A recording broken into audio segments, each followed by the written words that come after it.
either. Yeah, when you end the session, it's going to give you some prompts along the way about the recording. Oh, good. Good. User friendly. That's what we like. Okay, please put your name and your library in the chat. I think I've gotten everybody written down as you joined, but that'll help me make sure I did it right. So welcome everyone to the March meeting of the Missouri Evergreen Circulation Committee. I always like to just start if anybody has any comments or anything that they want to make sure that we discuss today. You can bring it up now.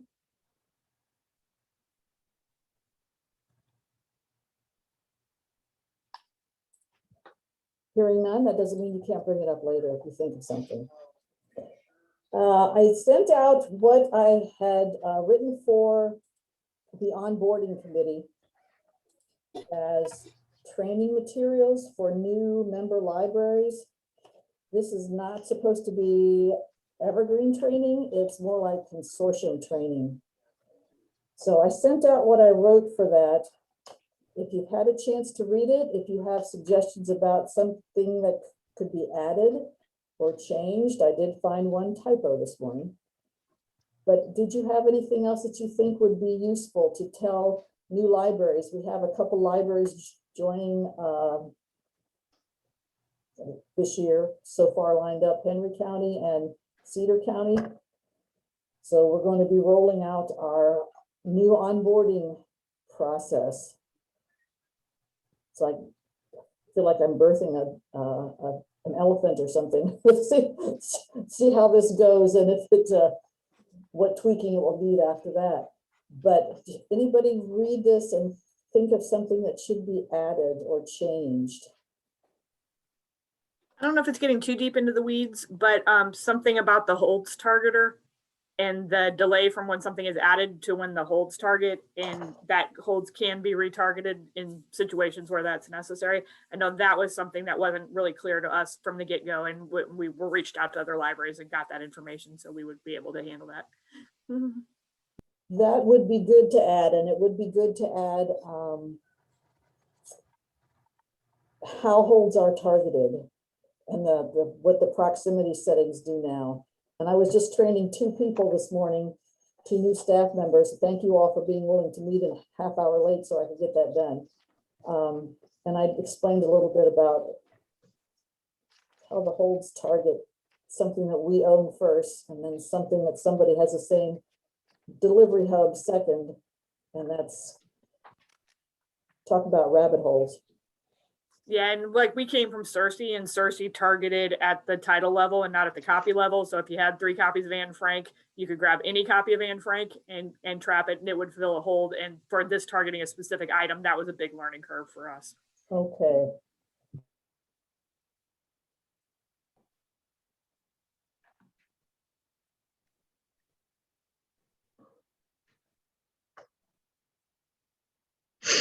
Okay, anything else?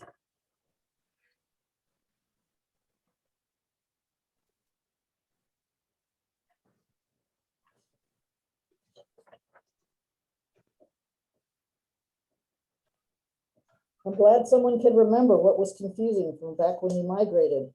Kidding.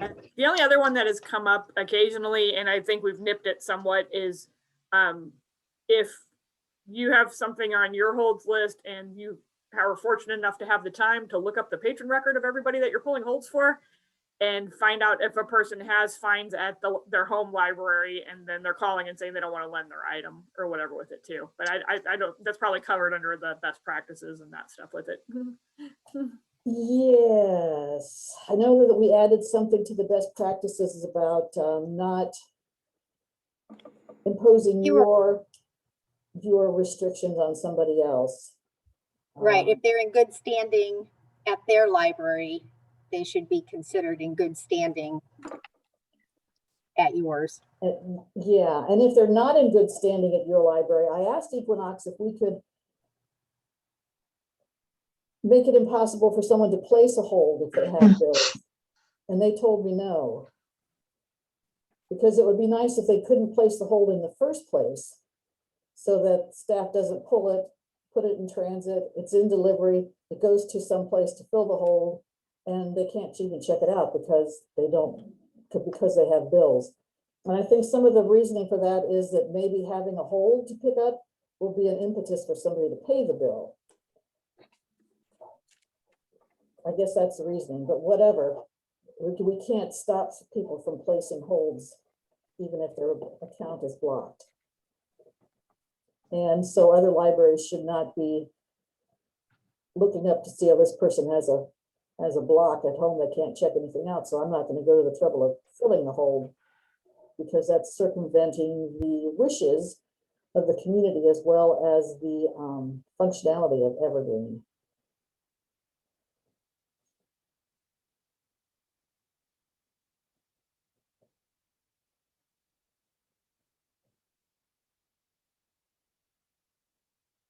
I suppose there might be some libraries that at their home library that when they bring up the patron's account, when they see that they have bills, that they're not placing holds. They're saying, you need to clean up your bills before we place a hold. And so maybe those are the libraries that are then looking for who the patron is that's asking for their item and deciding not to fill that hold. Yeah, maybe. I just can't imagine having that kind of time.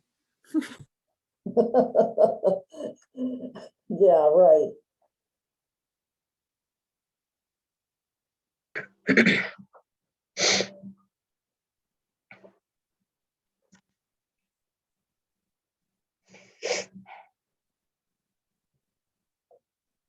All right, I think that would be something good to point out. Is that's kind of in addition to anything that you allow to leave your building for your patrons needs to leave your building with for anybody's patron, except things like telescopes and all those special things. Okay, let me know if you have any other any more inspiration about that particular document. 3.6.2 is coming in April, on April 28th. Equinox told us that we would get the most up-to-the-minute version of 3.6 when we migrate.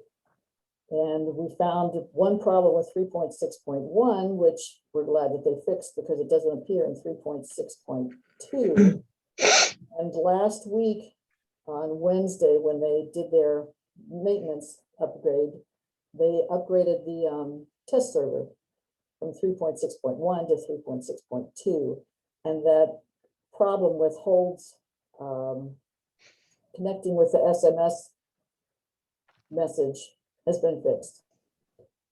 So placing a hold in 0.1, if a patron had chosen to be notified by text message, that information was not connecting when the hold was being placed. It's like there was not even that option there. So in 0.2, that problem has been fixed, which is good because I was getting very worried because I was saying we cannot upgrade if that's going to be a problem.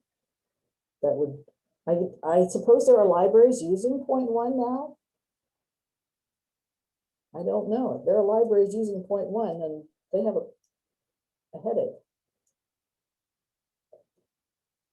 So I did send out instructions for what's different.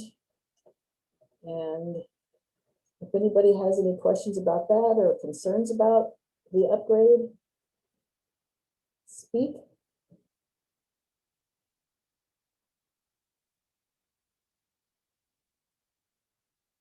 Nothing. This is going to be small compared to when we started using Webby.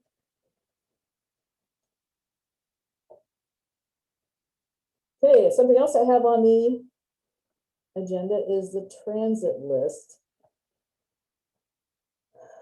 I know that it is very time consuming keeping up with long transits. Equinox sends us a report once a month of holds that have been in transit for a long time. That's just holds that have been in transit for 31 days or more. The transit list that you get to through local administration, under the administration tab, The transit list tells everything that's in transit, even things that are going home, not items that are on their way to filling a hole, that have been in transit for a long time. I know that people have been working on their transit list because I haven't seen things from back in 2014 anymore, which is when we migrated. But I still see some things for some of the scenic branches that have been in transit for maybe as many as 2 years that haven't been cleared up yet. So I was looking at one of our branches list and contacting those libraries individually saying, would you please complete the transit if you find the item, or cancel the transit and mark it missing so that our transit lists are not so long. If anybody has any other suggestions about making sure that the transit lists get policed, please share. We included that in the new circulation policy that libraries are supposed to be responsible for monitoring their transit lists. Diane, I went through ours last week and I noticed that it appears we have one bag or box from Scenic from December that may be caught up in this US mail thing somehow. I'm kind of holding off clearing up the holds. They're from late December, 22nd and 23rd of December, I think. And I believe they're from Scenic back to us. And they have not come through. I've checked the shelves. They're just not anywhere. And I'm sure they're either lost or gone, but I'm just kind of letting them linger for right now. Man, that's 3 months. I know it's not as bad as 2 years, but it is a long time for a transit. And that's why I think it could have gotten caught up in some of these transit courier problems. We have the same hub. So that's, Yes, yes, that should be simple. should be. But they would be, I think, on your transits from, because I Okay. believe they were on my transits too. Or maybe they were on my transits from, but anyway, they're there. You'll see them 22nd and 23rd of December. And it is very suspicious when a bunch have the same date. It's like there's a box. You somewhere. are, and especially coming from the same library, Yeah. because everything else has come through. And then those three, I think it's just 3 items, but they just stood out to me because we clear our holds list regularly. I don't like to let things go 3 months, but I'm letting those linger for that reason, because of the courier problems. Okay. I do think you're right that there may be some bags and boxes that are sitting at the hub for a while that maybe other things get put on top of. Because right after you mentioned that one day, we got a box of items that were from like back in the summer. And I know that they had, I think I looked and they had checked in at the library, a month or 2 even before that. And they're putting things on top of other things. I don't think there's any dates as far as them getting things out. I think they just get shuffled in there. Yeah, it should be first in, first out, but it's not. Yeah.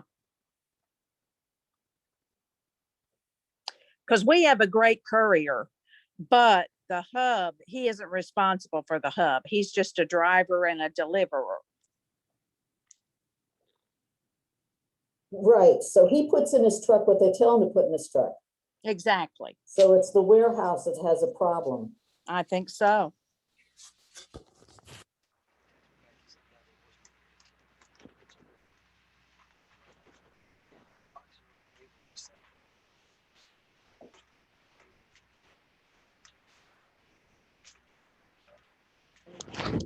Well, just keep an eye on your transit list then. And if they're, if it's 6 months, it's one thing. If it's several years, then we need to really make sure we contact those libraries to say, please complete these transits somehow.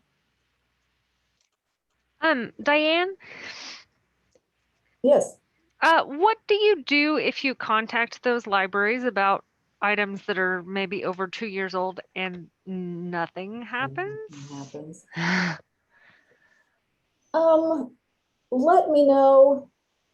I think then it's the job of the circulation chair to write to them, to that library. Okay, I will look back at those emails and maybe forward them to you. Yeah, I think there's only like 3 or 4, but we're talking like 2013, 2014 stuff. yeah, because then I need to craft a letter that says, this is part of our policy now. That will be part of, I hate to use the word disciplinary action. We're not in school anymore, but Right. that if you don't take care of these things, then the board will be contacting you. Okay, thank you. You're welcome. And I should probably just let everybody know that is part of the policy now, and you'll be contacted if things have been hanging around for too long. And it, the item is nowhere. If it's not in your building and it's just lost, go ahead and cancel the transit and mark it missing or delete it or something. But leaving it in transit is not acceptable. And leaving things in canceled transit is not acceptable either. But everybody's doing a much better job about clearing those things up.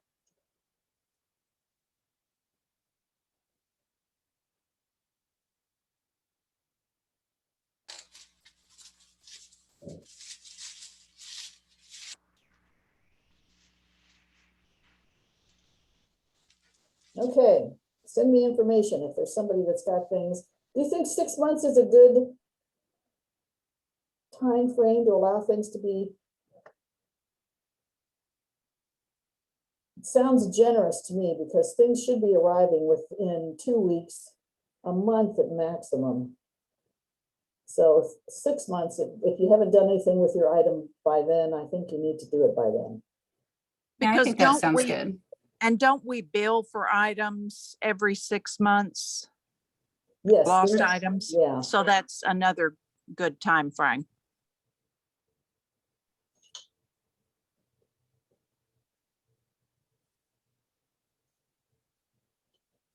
we just need to communicate with each other.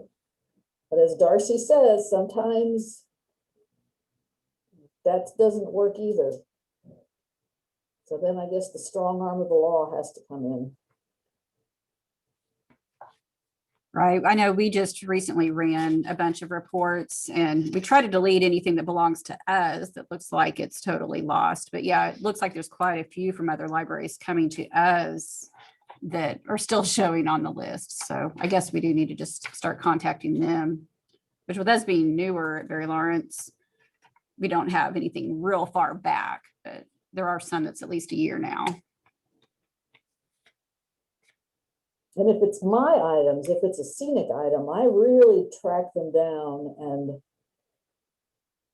want to know where they are. So we do what we can to try to find them and then mark them missing. Although I shouldn't probably say that because I'm sitting here in my office and we have 9 branches. So it's 9 managers that are doing this stuff. And then I have to take my time to try to make sure that they're doing what they're doing. So if you find that there is stuff from scenic that is not being policed, please let me know and I'll make sure that gets done too. Right, I'm kind of in the same boat here. I try to do the reports myself centrally for everybody, but we have 9 locations. And so there's a lot of communication that has to go on between the branches to check shelves. Yeah, and our people are all supposed to be checking the transit list, that transit list themselves, the one that's in administration. Either doing it, the managers do it themselves, or they assign it to a staff member to do. Right. I just don't want it to sound like Scenic never makes mistakes because we've got a lot of people here, and guess what? They're all people, and all make mistakes.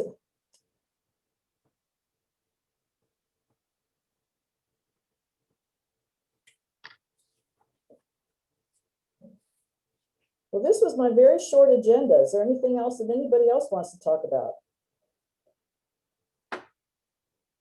Well, Diane, here's my pet peeve, and I don't know if this is something that goes on to for new people or not. And part of it is we're just all busy. But what is frustrating, I guess, to me is when I have a patron who's put a hold on and it's waiting and waiting and waiting, and they finally come in and say, what is taking so long?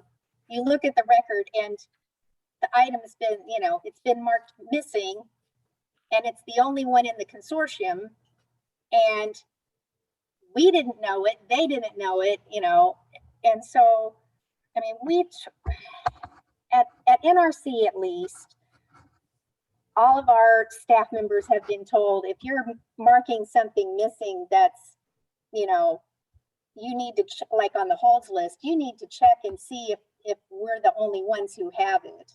Because if we are, it's like the courteous thing to email or call or something to let the other library know that their patron is not going to be getting that item, so that they can pursue a interlibrary loan outside of consortium or something. It's find out how badly that person wants the item. So that's just, and we're not perfect. I never want to claim that NRC always does it right, but we really do our best to try and do that. But it's frustrating to our patrons when they come in and it's like, oh, well, how long? I don't know. How long has that been missing? And we could have done something else. Rhonda, one thing that we do is the Equinox sends through an unfillable holds report. I think it's once a month. And we go through there and I look up the holds that can't be filled. And that's usually where I see that. And I can go back to either our patron and tell them the item's no longer available, or, the other libraries, I guess, could see it. I never thought about needing that direct communication, but you make a good point. What was that report called? They don't let me run. Admin runs the reports. So well, these come directly from Equinox once a month. Okay. And what's it called? It's unfillable holds. I think it's that same report that shows the transit time between libraries. Oh, okay. I just haven't been looking all the way through all of that. So perhaps I can find what I need. Right. It's called unfillable holds, and it would be the attachment. I think it says that right on the attachment. Okay, thanks. Uh-huh. So that does give you a heads up once a month. It would be nicer if when you're doing the pull list, you don't find it and you see that you're the only library that owns it, that you would either just contact the patron's library so that they know and they can look for another record, or look for another record yourself and move the hold to that other record.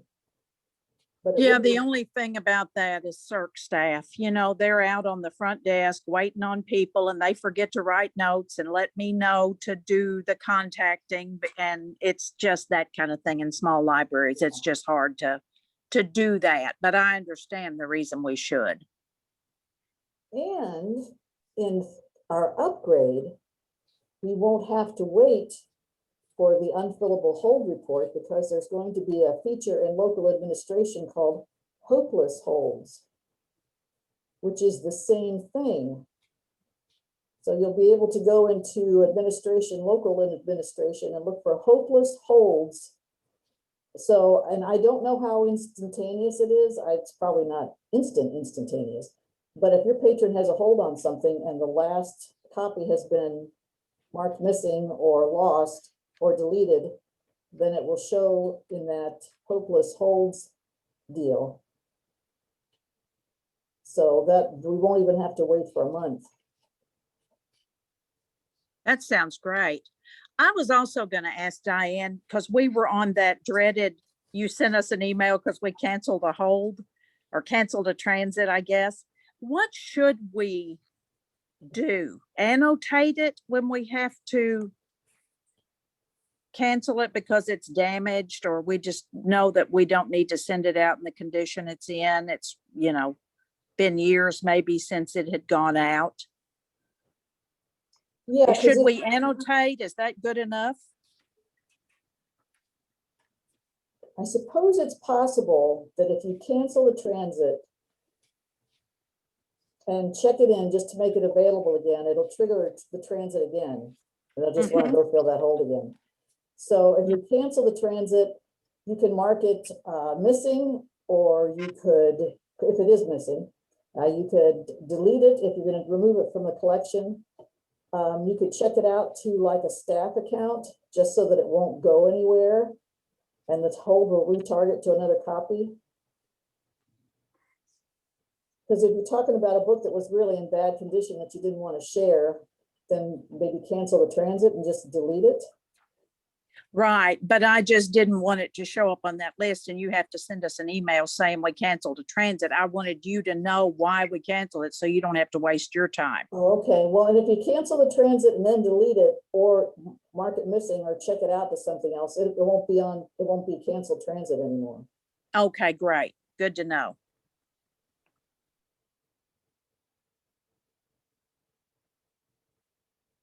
But everybody has been doing a really good job of not canceling a transit and then just leaving it like that.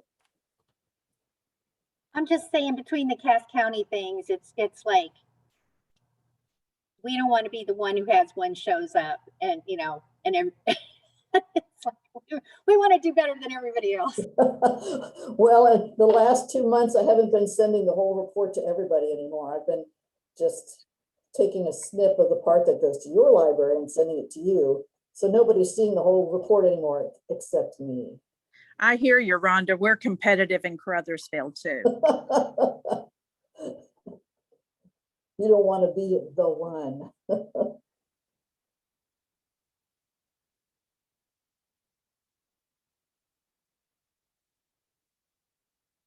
We've got some very good insights here today. Things to add that new libraries need to know, things to remind existing libraries of. So I've got some good notes from this meeting today. If there's nothing else you want to bring before the group, then I will release you, except the committee members, if you'd hang around for a few minutes so we can talk about some internal stuff.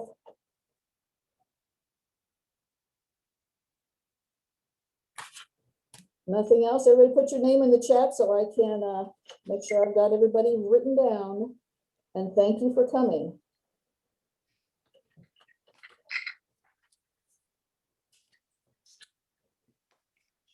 Just on the housekeeping side, I don't know if you want to stop the recording when we get to the internal stuff or keep it going for that. Yes, I don't know. What would be the correct procedure?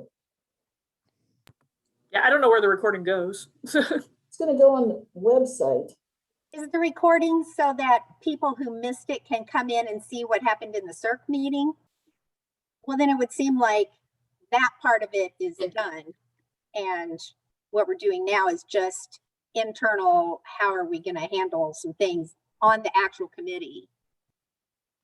I think you're right, because when libraries have closed sessions, they never report that stuff in their minutes. Yeah, so maybe we should just stop it. And I'll stop. Okay, this is the end of the meeting. I'm stopping.